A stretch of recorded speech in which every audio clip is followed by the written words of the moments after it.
Hey, it's me, Tony. I've been here at my shop. I've been a little bit disorganized, haven't known what to do. Winter is fast approaching, actually. It's winter outside now. And so I made a list of what I wanted to do with this Yamaha this winter. And so I thought I'd run you through it so you can see what's going on.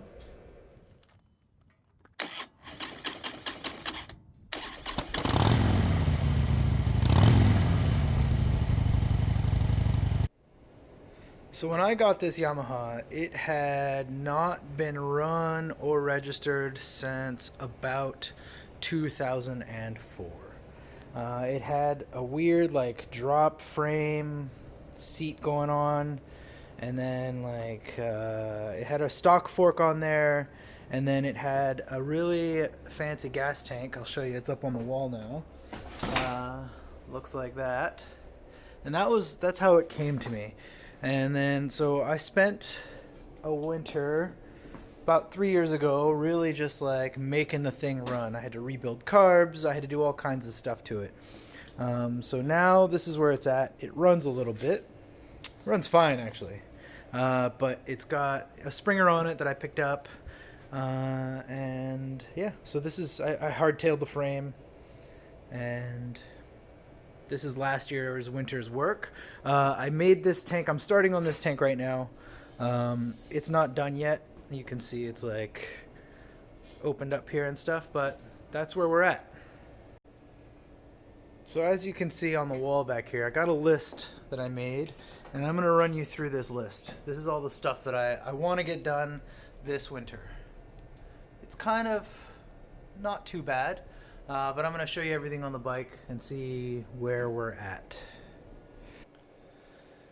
So one of the first things I'm going to do is I need to take this fork off so I can start cleaning up this frame a little bit. I'm going to get rid of these gussets right here, maybe put in some new ones. Someone put these weird cable guides, I guess they're for the tack cable, on there.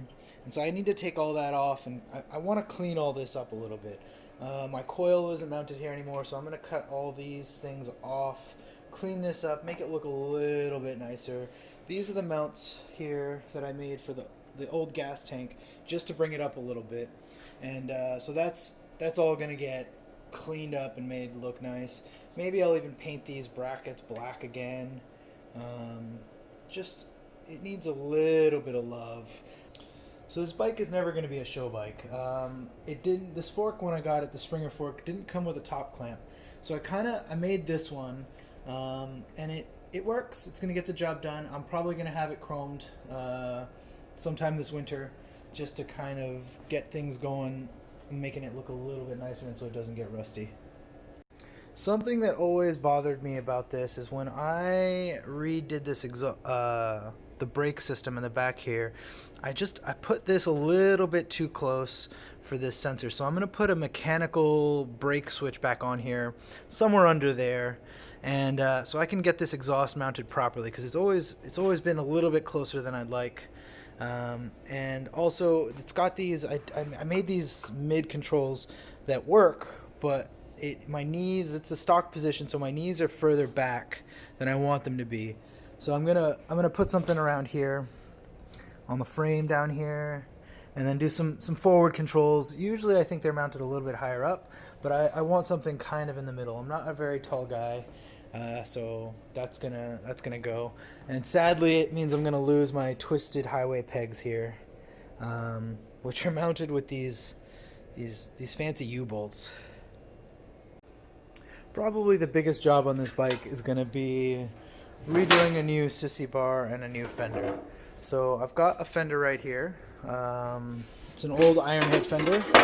I'm going to cut it up a little bit, trim it down. I'm going to get rid of all of this right here, and then probably use like there to about there. And just slide it in here. Make it a little bit nicer, make it a little bit more clean. I made this box for it a while ago, and that's got the starter button, which is gonna go. It doesn't work, it never worked, but I needed it to make sure that the wiring all worked right. So that's gonna get cleaned up a little bit. There's the starter's gonna come out. The forward controls is gonna be interesting, because I got I got to figure out what I'm going to do with all this stuff. I think I can do the peg going down here, the shifter down, forward controls, and then do a little linkage underneath. I don't love this exhaust, but I don't think I'm going to tackle an exhaust this winter. I'm trying to make sure I don't get in over my head because I do like to have all my bikes running as much as possible. So something I'm pretty proud of is making this front wheel work on this Springer. Luckily it was already tapped for a hole here for the brake. But when I got this wheel, it's from a 1972, I want to say XT250. It's like a dirt bike front wheel. It was on eBay, super cheap, but it was complete, which is harder to find these days, the mini drums and stuff. And it actually works. I had to make a linkage that worked. I connected it all here. This little Heim joints to keep it in place. And the brake works, you know, it stops, it goes, and that's really all I wanted, was something that I wouldn't have to worry about. I've had brakes go out and it sucks, so 2 brakes, maybe it's not chopper, but that's gonna keep me alive. So another thing I'm not really happy with is this headlight. It's from a Sportster.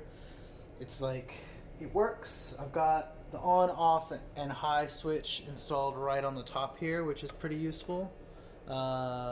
So that is probably going to stay on unless I find something else for this winter. But it's there, just giving you the rundown of everything. I really like this bar setup. I might end up going with 4-inch risers instead of 6. It does give me a weird position when I'm sitting. My hands are a little bit higher than I want them to be, but I'm also not convinced that it's the worst situation ever. Everything works though, and I'm pretty excited about this bike. So now for the Sissy Bar, I'm going to do a stainless one. Probably going to mount it in the same spot right here. Bring it up. I'm probably going to go a lot lower this time, probably only like maybe a foot high. And then I'm going to get a taller, older, the older tires that are a little bit taller than this, a little skinnier. This is the tire from 2004, I guess, whenever the last time this bike was registered. So I rode it for a full year, 2 years, but you know, I think it's expired and it's time to move along. So I'm going to show you a little bit more of this gas tank. This is generally where it's going to sit on the bike. It's really small. When I filled it up before cutting the hole in the top up here, the whole thing to here, from there to there, held 6 liters of water. So I'll probably get about 60 miles, 100 kilometers out of the bike, I think. We'll see. It's definitely not going to be a long trip bike, but I cut this hole in it. It's a coffin tank. I wanted to show more of this, but I was too far into it, but I've done everything on it. I bent the bottom, everything. I've done everything on it, so you can kind of see here.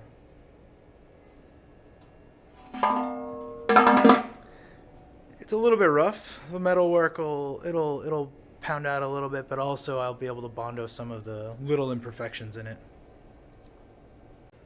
So that's the Yamaha. I'm not really sure what I'm going to do with the paint job on this. Original paint job was like these cheesy vinyl flame stickers, so I'm going to try to stay true to that. I feel like the tank was kind of the essence of this bike when I got it. It was kind of this weird barn find situation, so I want to try to stay true to that. I was thinking more flames, maybe a rose here with some flames coming out of the back. Leave comments, tell me what you think. What should I do with this thing? It's pretty dead set, but I don't know about the paint. I'm going to keep this yellow color because, I mean, come on, it's yellow. Thanks for watching.